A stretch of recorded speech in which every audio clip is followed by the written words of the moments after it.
अस्सलाम वालेकुम नाज़रीन, उम्मीद है कि आप लोग सब खैरियत से होंगे। अच्छा, हम आज एक ऐसे आईनी और सियासी मसले पर बात करें। पाकिस्तान तहरीक इंसाफ की आजाद उम्मीदवारों और सुन्नी इत्तेहाद कौंसिल और मखसूस नशिस्तों के बारे में। नाज़रीन, 2024 के इंतखाबात के कबल इलेक्शन कमीशन की जानिब से कहा गया कि पाकिस्तान तहरीक इंसाफ ने अपने अंदर जो इंटर पार्टी इलेक्शन होते हैं वो नहीं करवाए। इस वजह से उनका जो इंतखाबी निशान था वो उनसे छीन लिया गया। बाद पीटीआई ने अपने उम्मीदवार आजाद हैसियत से इलेक्शन में उतारा, जिन्होंने अपने कागज नामजदगी में आजाद उम्मीदवार लिखा, और ये सब इलेक्शन कमीशन के जो एक रिकॉर्ड होता है उसमें आजाद उम्मीदवार कहलाए।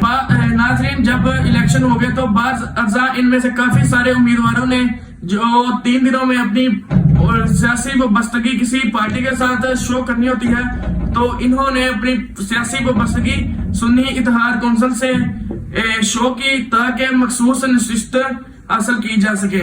लेकिन नाज़रीन, यहाँ पर एक सवाल ये भी पैदा होता है कि 8 फरवरी को होने वाले इलेक्शन में सुन्नी इत्तेहाद कौंसिल ने इलेक्शन में यानी कि वो पार्लियामेंट की जमात ही नहीं। नाज़रीन, पाकिस्तान के आइन का आर्टिकल 51(6) और इलेक्शन कमीशन का एक्ट 2017 का सेक्शन 104 वाज़ेह करता है कि उस नशिस्तें उन सियासी जमातों को दी जाती हैं जो कि अपने उम्मीदवारों को सियासी निशान अलॉट करें, उन्हें पार्टी टिकट जारी करें, उनके उम्मीदवार उनकी जो निशान होता है उसके ऊपर कामयाब हों। पीटीआई के उम्मीदवार चूंकि आजाद खड़े हुए थे और इलेक्शन कमीशन में भी उन्होंने अपने आप को आजाद शो किया था, लिहाजा वो कानूनी तौर के ऊपर आजाद ही तस्वर किए जाएंगे। यहाँ पर मैं अदालत का भी मौक़िफ़ पेश करना चाहूंगा कि चूंकि अदालत ने मौक़िफ़ अपना दिया है कि चूंकि ये जो उम्मीदवार थे तमाम ये पीटीआई के हमायत याफ्ता थे, इसलिए मखसूस नशिस्तें जो हैं वो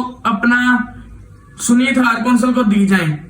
लेकिन जब हम आइन को देखते हैं या इलेक्शन कमीशन का एक्ट को पढ़ते हैं तो उसमें बिल्कुल ही ये एक मुतरादिफ चीज नजर आती है। नाज़रीन, जमहूरियत कानून के ताबे होती है, ना कि जज्बात। आज कानून की रूह को मजरूह करेंगे, सिर्फ रियायत नहीं होगी बल्कि ये एक जमहूरियत के ऊपर भी ज़र्ब होगी। अपना ख्याल रखें, मिलते हैं अगली वीडियो में।